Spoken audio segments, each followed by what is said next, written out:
allá en las salvajes tierras altas y las llanuras devastadas por la guerra de Asia Central, yacen tentadores vestigios del mundo antiguo. Aquí, hace 2300 años, Alejandro Magno se convirtió en el primer europeo en dominar Oriente. En una campaña épica, los antiguos griegos aplastaron el imperio persa. Fue un punto de inflexión en la historia de la humanidad.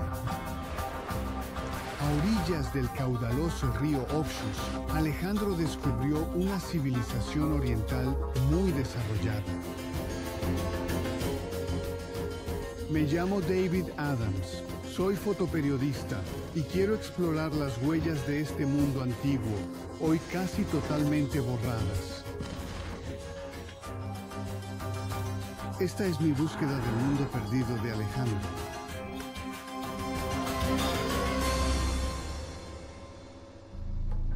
Alejandro Magno partió de Grecia para conquistar las ricas tierras de su enemigo persa. Su campaña le llevaría a miles de kilómetros de su patria, a través de Afganistán en Asia Central.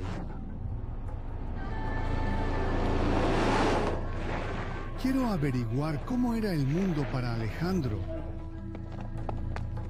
Pero este paisaje de hoy es radicalmente diferente a la forma en que apareció en la época de los antiguos griegos. Y creo que la razón es el cambio climático extremo. Por lo tanto, este lugar era una vía navegable interior. Si los griegos, según esta teoría, podrían haber navegado hasta aquí. Hoy en día, aún sobreviven vestigios de la época en que el agua conectaba estas tierras. Hay un atisbo de la extraordinaria civilización del Oxus que antaño prosperó en estas tierras áridas y estériles. Grandes ciudades y rutas comerciales registradas por primera vez por los exploradores que surcaban los mares antiguos. Comienzo mi viaje como Alejandro Magno en Grecia. Este es el puerto de Volos, a unas 4 horas en coche de la actual capital moderna, Atenas. Ahora bien, a vuelo de pájaro, son unos 4000 kilómetros hasta Afganistán. Ahora, en la época de Alejandro Magno, que era el fin del mundo. Pero lo que es sorprendente acerca de Alejandro es que él no fue el primero en viajar hacia el este. Los griegos han sido atraídos por el este desde los primeros tiempos.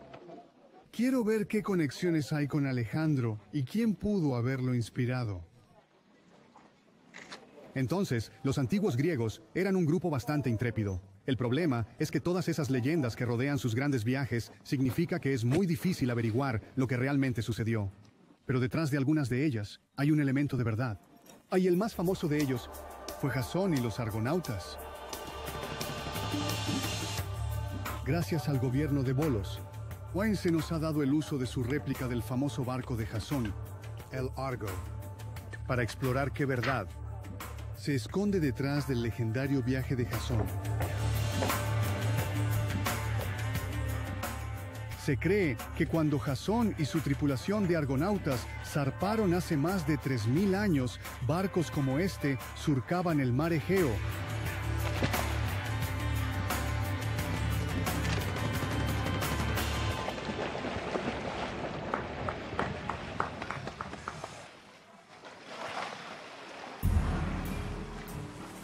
Jasón y los argonautas es un antiguo mito griego, un cuento transmitido durante milenios.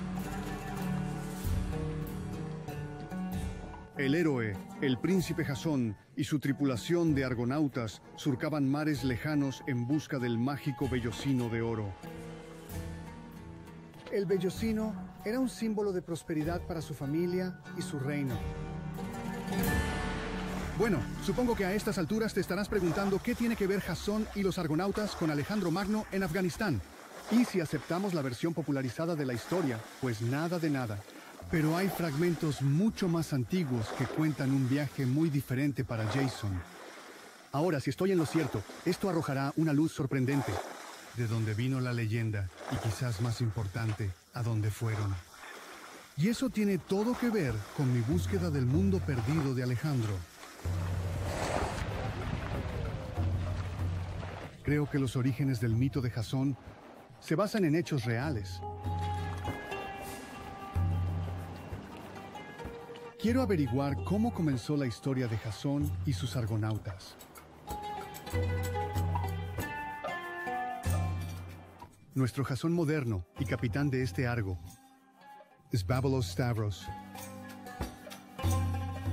Con los años, él y el club de remo argonautas han navegado de un lado a otro del mar Egeo. Si vas a explorar la leyenda de Jasón y los argonautas, esta es la tripulación con la que debes hacerlo. Este Argo es una galera de guerra de 50 y pico, lo que se conoce como un penteconter. Hecha a mano usando herramientas y técnicas de la Edad de Bronce. No hay un clavo que se encuentre en cualquier lugar a lo largo de sus 28 metros de largo casco. En la antigüedad, este tipo de embarcaciones versátiles se utilizaban para el comercio marítimo de larga distancia. La versión popular del mito de Jasón dice que en el año de Jasón zarparon de Micenas, en la Grecia de la Edad de Bronce, hacia el mar Egeo. Cruzaron el mar de Mármara y pasaron por el Bósforo al mar Negro, donde giraron hacia el este. Hacia la tierra del vellocino de oro, que hoy se cree que está en la República de Georgia. Pero esto no puede ser cierto. No hay pruebas de que los griegos micénicos llegaran a Georgia. Es más, Georgia no era un importante centro de producción de oro. Eso hace que la idea de Georgia como la tierra del vellocino de oro sea difícil de creer.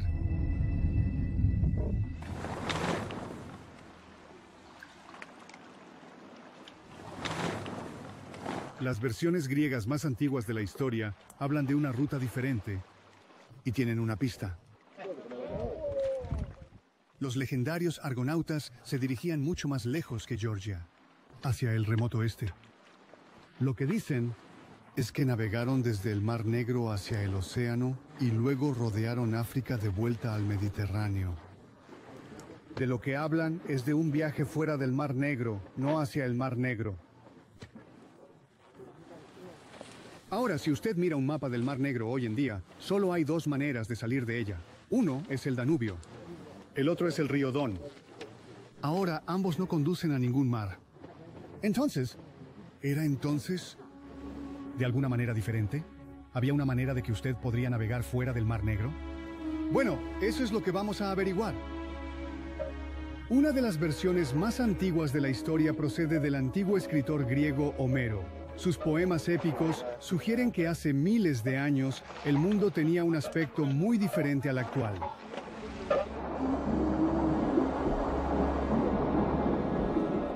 El nivel de las aguas era tan alto que los mares, lagos y ríos de la tierra nos resultarían irreconocibles. Al final de la última era glacial, hace unos 14.000 años, el cambio climático comenzó a derretir las vastas capas de hielo del hemisferio norte, causando mega inundaciones. El mar Caspio se elevó más de 50 metros. Es decir, más de 150 metros. A medida que continuaba creciendo, se desbordó, inundando el Mar Negro. Estos dos mares fueron una vez conectados por una vía fluvial masiva, y creo que es el enlace comercial descrito en las leyendas como el río Tesis. Así, desde alrededor del año 1200 a.C., era posible navegar desde Grecia, a través del Mar Negro y en el este, al igual que Homero describió. Ahora, el momento de estas mega inundaciones sigue siendo objeto de acalorados debates, pero lo que es importante para nosotros es que la conexión entre los mares probablemente permaneció abierta hasta alrededor del 6000 a.C. Y eso es un cambio de juego.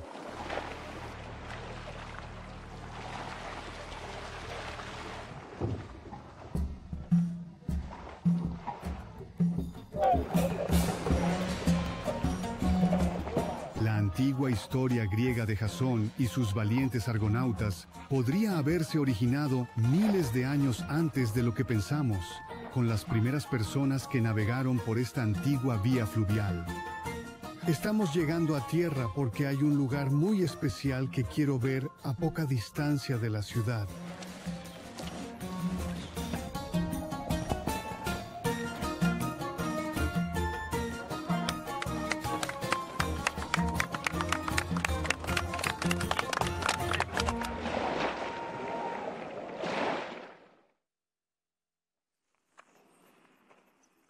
Este sitio es tan antiguo que es más viejo que el mito de Jasón. Se remonta a los primeros marinos que pusieron un pie aquí. Esto es Sesclo. Estoy a solo un par de kilómetros de donde ancló el Argos. Pero hace 9000 años, esto era un asentamiento neolítico. Y la razón por la que es tan especial es porque aquí es donde los marinos orientales desembarcaron por primera vez en Grecia. Y desde aquí, la revolución neolítica se extendió por toda Europa.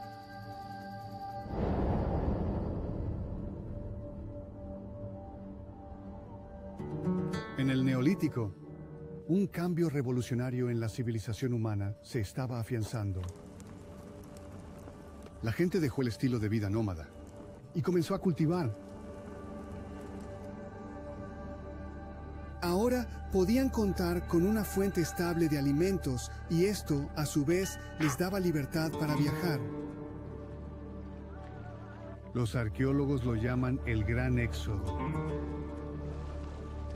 En una serie de viajes realizados entre el 7000 y el 6000 a.C., los pioneros navegaron hacia el oeste desde las costas de Turquía y Siria, a través del Mediterráneo oriental hasta Grecia. Lo que es tan significativo para nosotros es el lugar donde estos marinos se establecieron justo aquí. Es exactamente el mismo lugar donde comienza la leyenda de Jasón. Creo que la historia de Jasón y los argonautas es mucho más antigua de lo que hemos creído. Creo que se origina con los marinos. Así, en lugar de ser un cuento de la Edad de Bronce contado hace solo 3000 años, estoy convencido de que la leyenda de Jasón y sus argonautas comenzó con la verdadera historia de pioneros marineros neolíticos que emigraron a través del mundo cuando los mares estaban conectados. Y hay un notable registro de marinos neolíticos que sobrevive hoy en día. Esta es una pictografía de un barco de mar neolítico, grabada en las rocas de Gobustán, a más de 20 kilómetros al este, en Azerbaiyán. Se trata de embarcaciones con quillas. Algunos tienen hasta 37 remeros.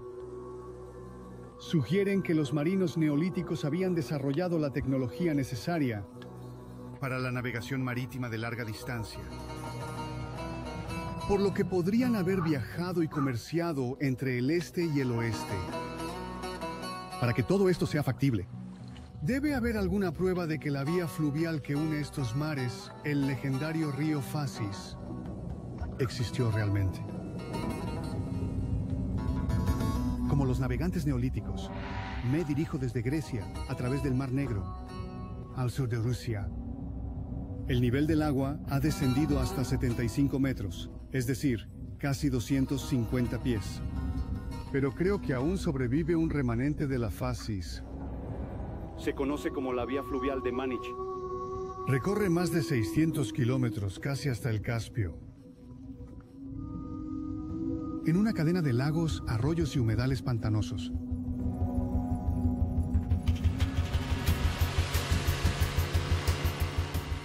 Esta es un área de conservación y he saltado a bordo de un barco de parques y vida silvestre para explorar.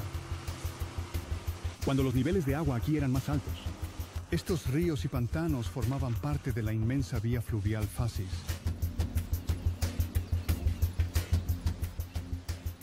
Lo verdaderamente extraordinario es que, después de 8.0 años, Kazajstán y los rusos planean reabrirlo mediante una serie de canales y diques. Volverán a conectar los mares y una vez más se podrá navegar desde el Mar Negro hasta el Caspio. Al igual que los rusos de hoy, Los antiguos griegos tenían esta misma idea, muy probablemente inspirados por el mito de Jasón. Alejandro Magno creía que antaño había existido una antigua conexión entre los mares.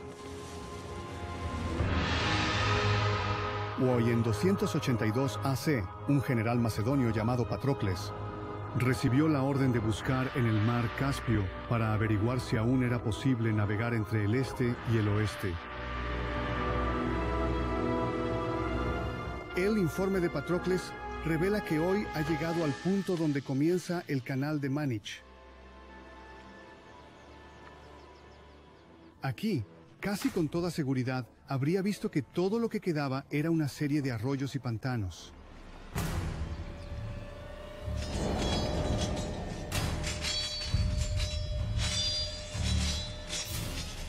En una asombrosa serie de conquistas, Alejandro expandió el imperio griego hasta las fronteras de la India. Al igual que su héroe mítico, Jasón, Alejandro encontró inmensas riquezas en las tierras orientales. Se dio cuenta de que para que su nuevo imperio funcionara, tenía que transportar estos lucrativos bienes de vuelta a Grecia. La respuesta fue crear una ruta marítima.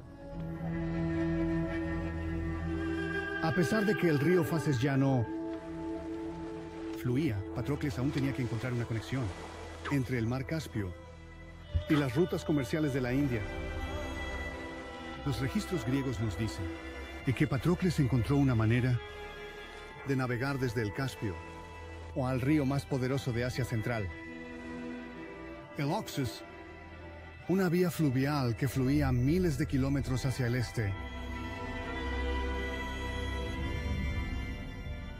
Al igual que Patrocles, ahora me dirijo a la orilla sureste del Caspio, en el actual Turkmenistán, para encontrar la antigua conexión con el río Oxus. El problema es que hoy en día el Caspio y el Oxus distan mucho de estar conectados. Están separadas por casi 700 kilómetros de desierto.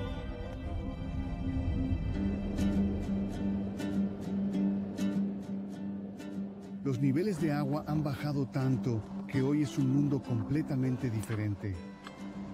Entonces, ¿todo esto de aquí son dunas de arena? ¿Sí? ¿Y hasta dónde llega? Alrededor de 150 kilómetros.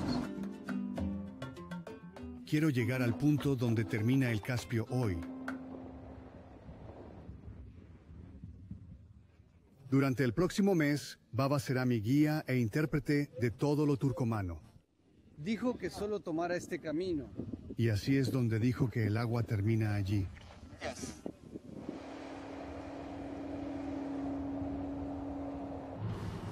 Bueno, esto es probablemente lo más lejos que llega.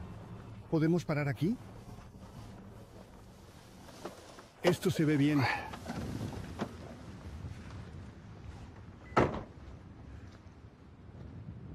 Bueno, todo este lugar es sal. Es lo que queda del antiguo mar. Pero por aquí es donde el Caspio llega a su fin. O al menos es lo lejos que viaja hacia el este hoy en día. Así que eso plantea un enigma increíble. Porque según los antiguos griegos, eran capaces de navegar a través de aquí y hasta el Oxus. Así que el enigma es, ¿qué pasó con el río? Los griegos describen una vasta vía fluvial, donde el comercio desde el Oxus podría ser transportado hacia el oeste.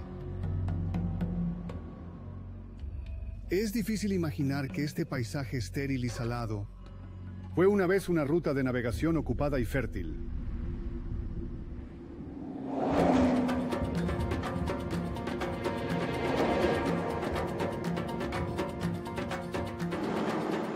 Para demostrar que el viaje de Patrocles era posible, necesito encontrar un rastro del antiguo cauce del río. Nuestra búsqueda nos lleva a uno de los lugares más extremos del planeta, el desierto de Karakum. Las temperaturas en verano pueden alcanzar los 52 grados. En pleno invierno, descienden hasta 40 grados bajo cero. Este es un territorio virgen para todos. Según Baba, ningún forastero y pocos lugareños intentan siquiera cruzar este mar de arena. Parece un poco. Más profundo, un poco pegajoso el barro. ¿Crees que deberíamos dar la vuelta? Creo que sí. Podría llover. No nos arriesguemos. Seguimos el lecho seco y quebrado de un río que hoy se llama Uzboy. ¿Podría haber sido una rama del poderoso delta del Oxus que registró Patrocles? 200 kilómetros en el desierto y el Uzboy empieza a mostrar signos de flujo de agua.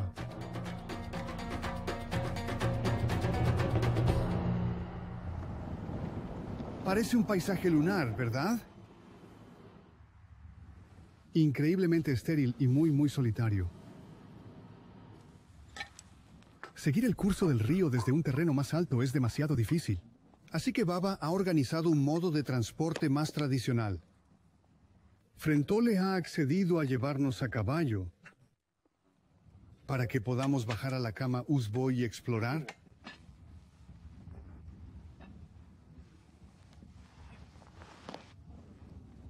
Si te preguntas por qué Tole se pone un disfraz, no es para nosotros, no es para el espectáculo. Es tan tradicional aquí que no podían soportar la idea de subirse a un caballo sin parecer un guerrero turcomano.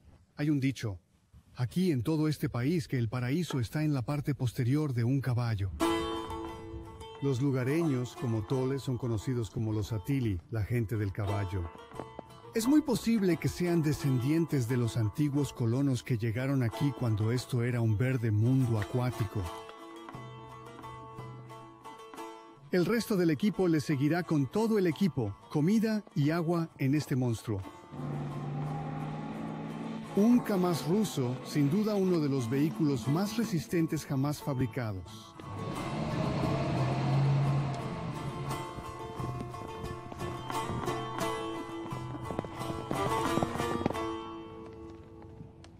En esta región estéril y desolada, hay una ruina que se erige como un monumento a la antigua cultura fluvial.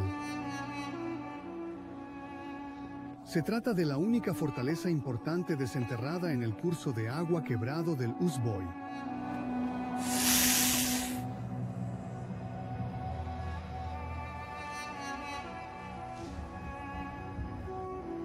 Formaba parte de un asentamiento llamado Igdikala, y se construyó alrededor del año 200 de Psicción, 500 años después del viaje de Patrocles.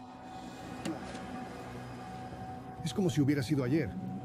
Es increíble que probablemente un pueblo de buen tamaño viviera en este lugar, ya fuera un lugar donde había impuestos recaudados por el tráfico de agua, o si era completamente seco aquí, y era en realidad caravanas que vienen a través. Te muestra cómo el cambio climático puede cambiar totalmente un lugar. La gente no podría vivir aquí hoy. Es demasiado seco y no hay agua. Todo es agua salada. Es todo lo que queda de una antigua ciudad próspera. Encaramada en lo alto. Igdi habría estado perfectamente situado para vigilar el flujo de personas y el comercio.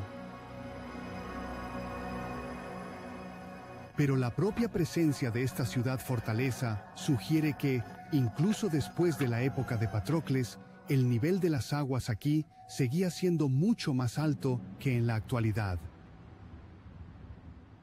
No, en la época de los antiguos griegos, el Oxus era una poderosa vía de inundación, tan ancho como el Nilo egipcio. El problema es que el Uzboy es un río de meandros lentos. Estos desfiladeros tienen solo 100 metros de ancho en sus puntos más anchos. Eso es solo 300 pies. El Oxus habría sido al menos 5 veces más ancho. Así que no hay manera de que el Uzboy pueda ser la conexión fluvial que estoy buscando.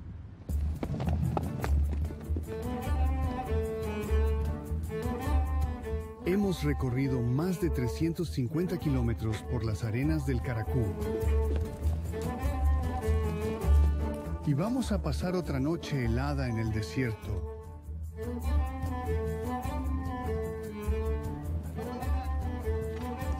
Hey, gracias.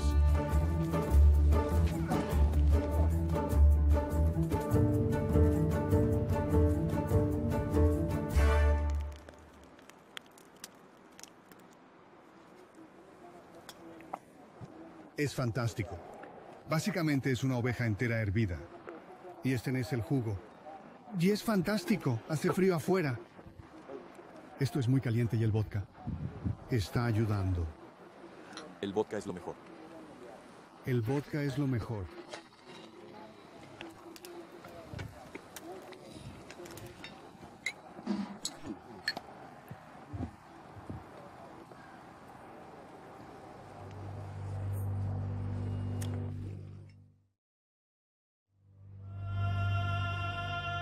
Esta siempre ha sido una tierra rica en recursos. Este cráter ardiente está filtrando gas metano natural. Se encendió hace solo 40 años. Pero se ha ganado el nombre de Puerta del Infierno.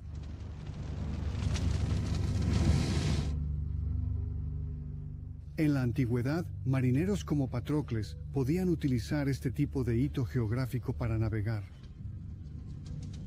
Y estos extraordinarios fenómenos naturales inspiraron las leyendas griegas. Aristóteles le habría hablado a Alejandro de los dioses y monstruos que se creía vagaban por las tierras del este.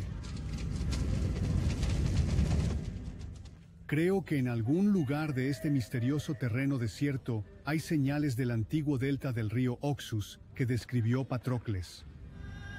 El eslabón vital en la visión de Alejandro Magno de una ruta de navegación entre Oriente y Occidente.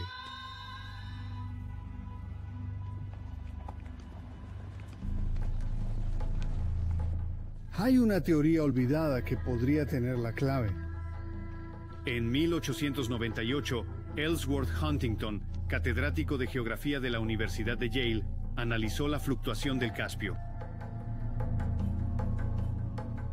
Declaró que el Usboy no era un río, sino parte de un estuario.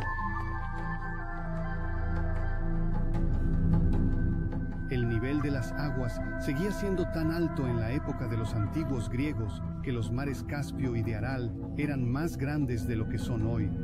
Y el terreno entre los mares habría estado cubierto de agua, formando una serie de vastos humedales.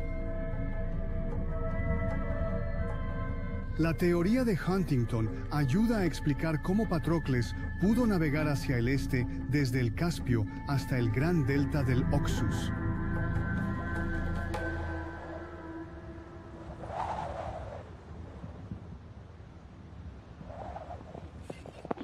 Después de 10 días de caminata a través de algunos de los terrenos más inhóspitos de la Tierra, encontramos lo que habíamos estado buscando.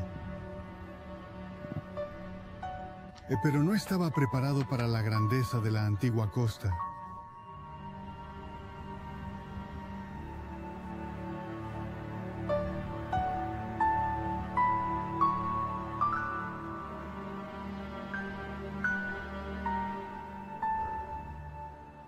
De pie aquí, está claro que esto fue una vez el borde de un gran mar interior.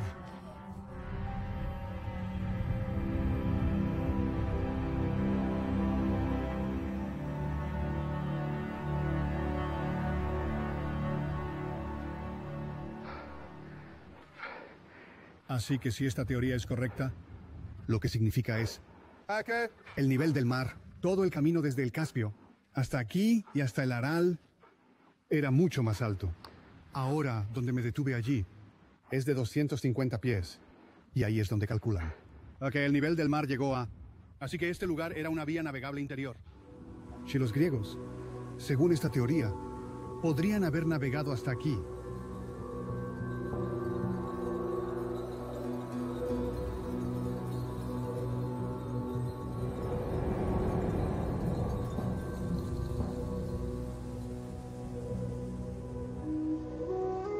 hace 2300 años, esto habría sido un laberinto de canales fluviales e innumerables cañaverales.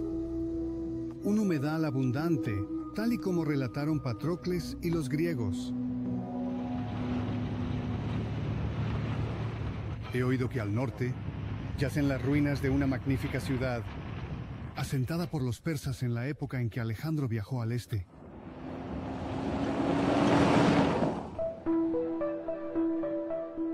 Es evidente que la ciudad se construyó al borde de un promontorio y que dominaba la costa. Esta es la gran fortaleza de Defkesen.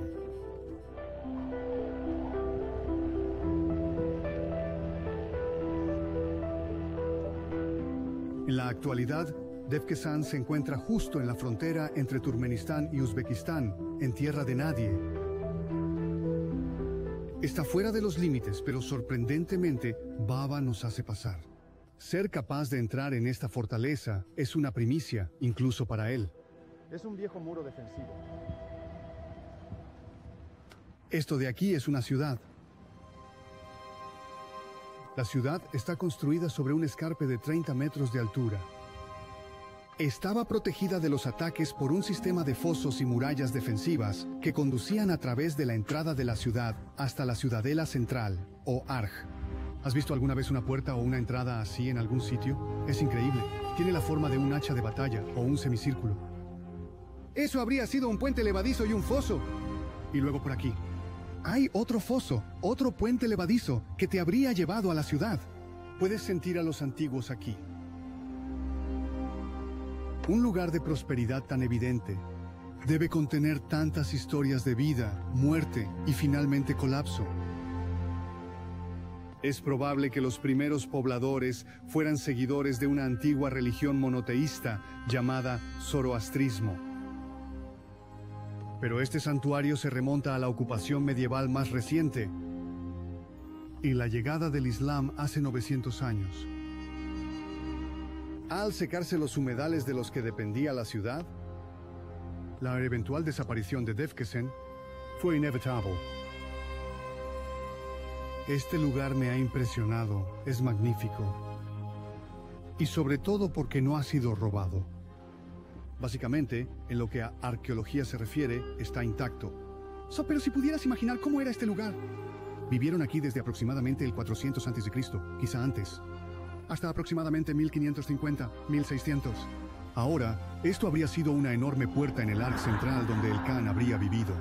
Y detrás de mí, en la parte superior, probablemente habría habido originalmente un cementerio zoroastriano. Pero realmente, esta es una fortaleza increíble.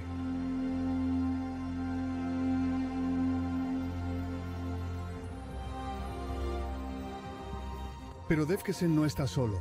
A lo largo de esta antigua costa, hay más de media docena de ciudades y ciudadelas en ruinas. Y como Defkesen, todas ellas están construidas en terrenos elevados. Los signos están en todas partes de una caída masiva en los niveles de agua.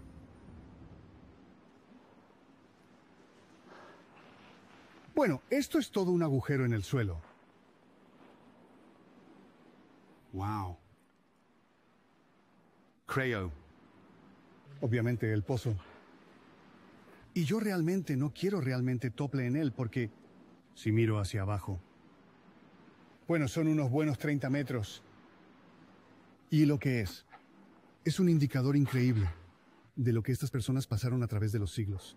Porque probablemente comenzó cuando el nivel del agua era mucho más alto. Es bastante superficial. Y entonces como el agua tiene desplazados y drenados, han tenido que hacer túneles y túneles. Y es un infierno de un largo camino. Esto habría tenido un enorme artilugio encima. O con burros tirando de grandes cubos de agua, que habría sido el agua para toda la ciudad. Es increíble. Cosa que queda. Por lo general, estos se llenan con bastante rapidez. Este está completamente intacto. Es bastante maravilloso. Y hay algo ahí abajo. ¡Uh! ¡Aquí viene!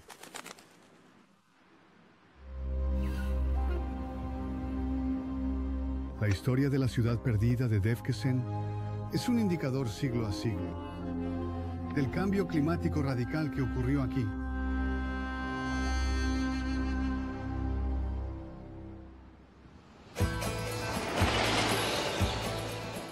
Lo que es notable es que la misma cosa está ocurriendo hoy.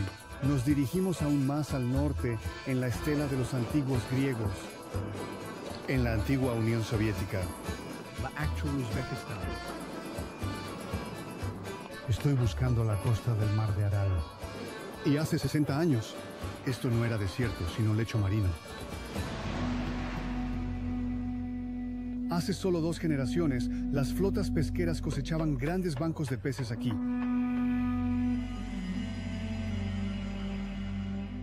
como las secuelas de un tsunami. Los últimos restos de la flota pesquera del Aral yacen esparcidos, como juguetes de niños en la arena. Pero aquí el final no fue causado por el impacto repentino de una ola enorme. Los habitantes del Aral literalmente vieron cómo su sustento se desvanecía lentamente. Por fin distinguimos el azul grisáceo de la orilla del mar.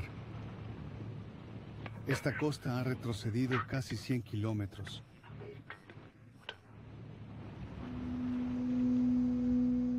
Sin precipitaciones de las que hablar, el Aral depende exclusivamente de las aguas del antiguo Oxus y del Jaxartes. Pero estos ríos se han agotado tanto que apenas llega una gota a las orillas del Aral. Es uno de los mayores desastres medioambientales de la Tierra. Hoy, este mar está al borde de la extinción. Según mi GPS, está a unos 54 pies sobre el nivel medio del mar. Esos son unos 16 metros. Es un cambio increíble respecto a los años 60, cuando el nivel del mar era 30 metros más alto que donde estoy. Lo que también es increíble es, ya hace un frío increíble. Estamos a 2 grados. Tengo las manos entumecidas. Y operar esta cosa es bastante difícil. Patrocles registra la distancia desde aquí hasta el Caspio. Pero no hace mención del mar de Aral. Los niveles de agua aquí eran tan altos que el Aral era parte de una vía fluvial conectada. Lo que para mí es sorprendente es que hace 2500 años el nivel del mar era en realidad 200 pies más alto. En la época de Alejandro, toda esta zona estaba inundada.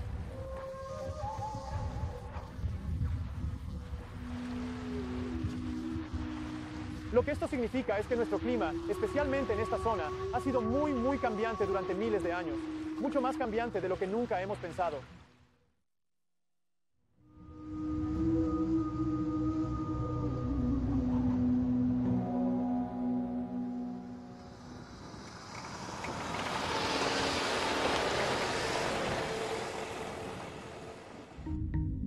Como Patrocles, hemos atravesado el Caspio hasta llegar al mar de Aral.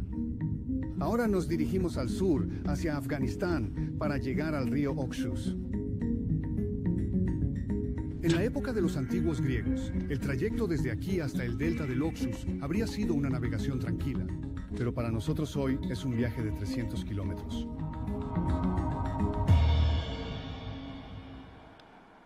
Después de 2 semanas de viaje por el desierto, estamos a punto de llegar a nuestra meta.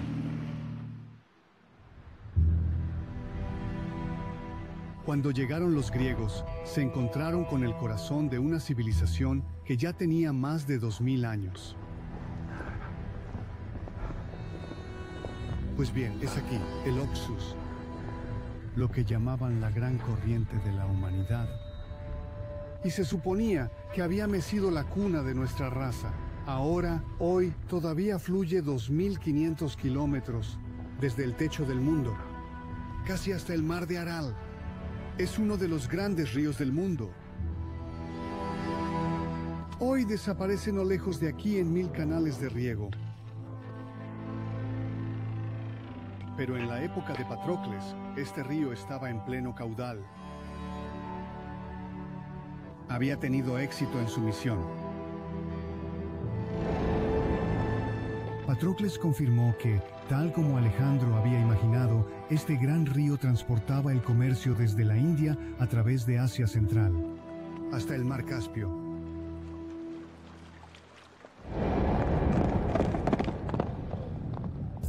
Ahora quiero cruzar el río para saber más sobre la civilización del Oxus que los griegos descubrieron aquí. Estos turcomanos están en un viaje de ganado y se dirigen al mismo lugar que nosotros. On ferry. Hoy en día, solo media docena de estos viejos transbordadores de la era soviética operan a lo largo del río.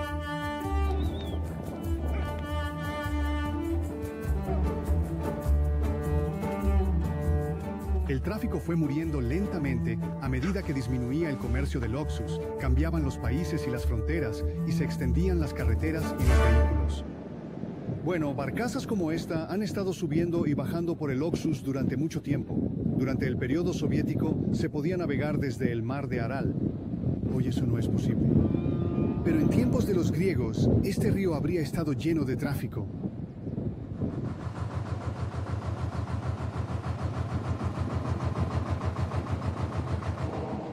Hoy en día, estas tripulaciones de transbordadores se cuentan entre los últimos ribereños del Oxus, una tradición que se remonta a los griegos y más allá.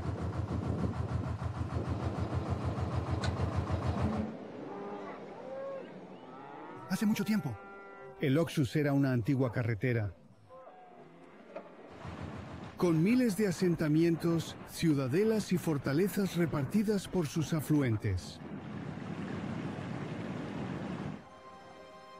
Y hay un lugar ahora en lo profundo del desierto que atravesaron este sistema hace más de 4000 años.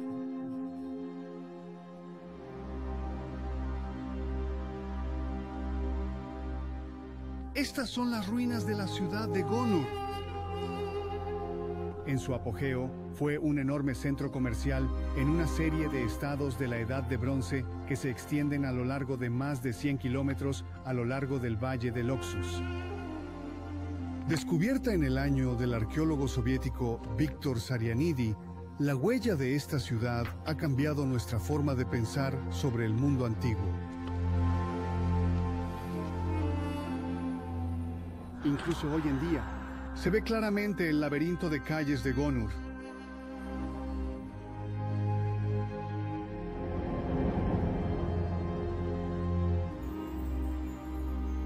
Es una experiencia extraordinaria pasear por las callejuelas de una ciudad que floreció en la Edad de Bronce, más de 500 años antes de la llegada de Alejandro.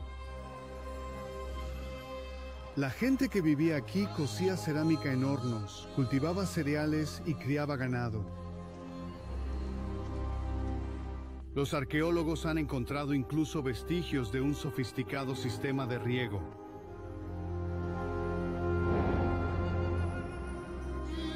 Y lo realmente asombroso es el trazado de la ciudad. Un asentamiento rectangular rodeado de poderosas murallas defensivas y bastiones semicirculares. Gonur era una ciudad imperial. Dentro de su complejo palaciego fortificado había viviendas reales y cámaras funerarias. Estas excavaciones revelan que, al igual que en el antiguo Egipto, las tumbas reales estaban llenas de tesoros de oro y animales para mantenerlos en la otra vida. Bueno, Baba me dice que lo más probable es que sea el caballo del rey, porque está enterrado justo al lado de su cámara funeraria. Esto demuestra por cuánto tiempo el caballo ha sido venerado en esta tierra. Casi 5500 años. Supongo que nada ha cambiado realmente aquí.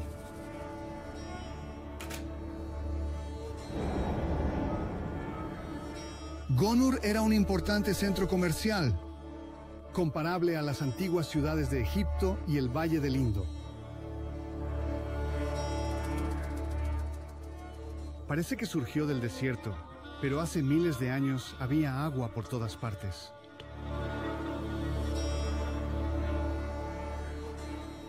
Una vez esto estuvo realmente lleno de agua. Este fue probablemente el embalse del rey. Y este era un sistema de filtración que sacaba el lodo del río o del agua del canal, por lo que era pura. Pero entonces algo salió radicalmente mal, y este lugar fue abandonado. Gonur y sus ciudades hermanas desaparecieron tan misteriosamente como habían aparecido. Entonces, ¿cómo puede explicarse todo esto? ¿Cómo pudo una civilización simplemente aparecer, prosperar durante 500 años o más y luego desaparecer igual de misteriosamente?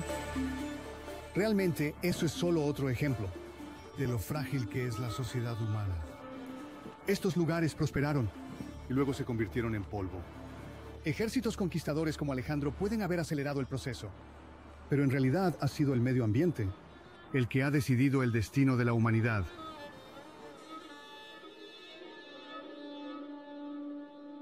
Detrás de la desaparición de Gonur se esconde el cambio climático extremo que alteró el curso del Oxus. Todo el lugar está cubierto de sal.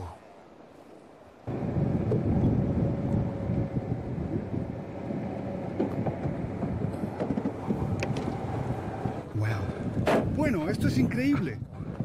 Este es un antiguo lago. Ahora bien, mi GPS nos ha traído aquí y ha confirmado la investigación que he estado haciendo. Básicamente, todo el camino desde Afganistán, a través de aquí hasta el Caspio, es una depresión baja. Ahora creo que es el lecho del antiguo río. Debido a que todos estos lagos en realidad una vez estuvieron llenos, y la datación por carbono ha demostrado que hace 3.000–5.000 años, esto era en realidad una enorme llanura pantanosa. Cuando había demasiada agua, o el río cambiaba de curso, pasaba por aquí, inundando estos lagos, y este era un mundo completamente diferente. A través de los tiempos, los cambios en el curso del Oxus han sido tan volátiles que los lugareños lo llamaron Yeun, el río loco. Esta es mi última noche con Bárbara y los chicos. Sin ellos, no habría podido siquiera intentar este viaje, siguiendo el rastro de los antiguos pioneros que cruzaron el globo cuando este era un mundo acuático. Entonces fue el Oxus, el Yeun, el río loco, el que determinó cómo se desarrollaron las civilizaciones aquí. El río cambió su curso, destruyendo una civilización y dando origen a otra. Un río increíble, en esta tierra increíble. En tiempos de Alejandro, los griegos se aventuraron en un mundo perdido. A lo largo del Oxus, descubrieron una cultura olvidada de la Edad de Bronce, tan magnífica que rivalizaba con cualquiera de la Tierra.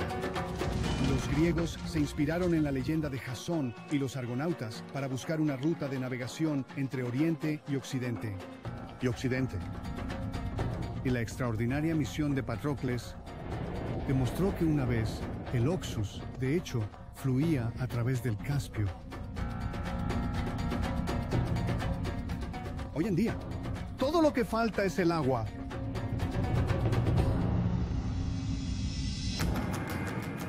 Pero lejos de ser el final de nuestro viaje, esto no es más que el principio. El cambio del nivel del mar y la desaparición de los ríos no es lo único que nos cuentan los griegos. Intrigantes relatos de las conquistas de Alejandro en territorio persa nos llevan a la legendaria ciudad de Bactriana, que hoy se encuentra al otro lado de la frontera, en Afganistán.